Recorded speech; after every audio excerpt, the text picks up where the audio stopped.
माननीय दादा हमारे गौंड समाज महासभा नगर कमेटी के अध्यक्ष दुर्गा प्रसाद मसराम सर जी के नेतृत्व में आज हम सभी युवा साथी एक साथ रानी दुर्गावती चौक में एकत्रित हुए हैं। साथियों, ये गर्व की बात है कि हम एकत्रित हुए हैं। और दूसरी दुख की बात यह है कि छिंदवाड़ा जिला में इतनी भारी भरकम आदिवासी समुदाय अपने जल जंगल जमीन के लिए साथी जेल जा रहे हैं, लड़ रहे हैं, अपने अपने स्तर पे जितना हो सके कर रहे हैं। लेकिन दुख की बात यह है कि छिंदवाड़ा जिले में इतनी आबादी होने के बाद भी इस क्रांति सूर्य महामानव धरती आबा बिरसा मुंडा का एक प्रतिमा नहीं है।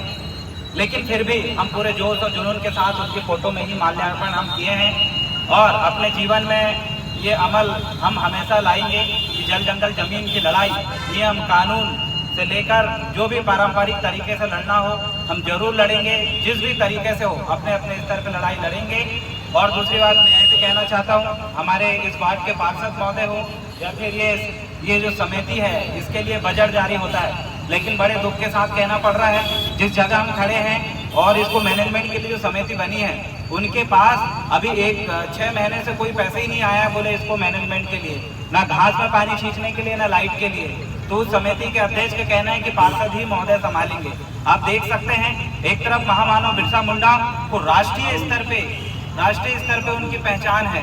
महामानव बिरसा मुंडा को प्रधानमंत्री से लेकर राष्ट्रपति सबने ट्विटर फेसबुक में खूब बधाई दिया है। लेकिन एक तरफ ऐसे छिंदवाड़ा जिला जहां पर 45-50% आदिवासी होने के बाद भी आज सुनसान है और बिना लाइट के आज हम मोमबत्ती जलाकर बिरसा मुंडा की शहादत दिवस मना रहे हैं। दूसरी बात, इस वार्ड के पार्षद जो रोहित उइके जी हैं, राहुल उइके जी है और बंटी भाई, उनसे भी हम निवेदन किए हैं कि भाई आप पार्षद हैं, आपका ये काम था ये यहाँ पर जगह मग रखना, चाहे हम आते या कोई भी साथी आते अपने स्तर पे जरूर याद करते, आपका ये काम है।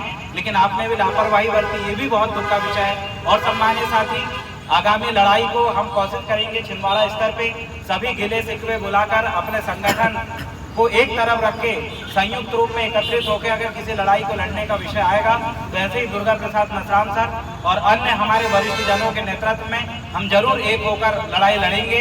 उनके नेतृत्व में लड़ाई लड़ेंगे और जरूर हम सबकी पहल होगी तो हम लड़ाई जीतेंगे भी।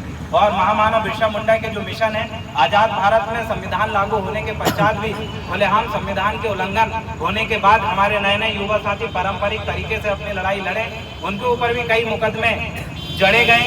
ये हमें संकेत देते हैं कि कहीं ना कहीं हम सभी साथियों को एक साथ बैठ के इस लड़ाई को जिस भी तरीके से लड़ने की जरूरत पड़े, जिससे हमें न्याय मिल सके और हमारे अधिकार मिल सके, हम सभी साथी बैठने की पूरी कोशिश करेंगे। और इसकी पहल जो भी साथी करेगा हम उनके साथ खड़े होंगे।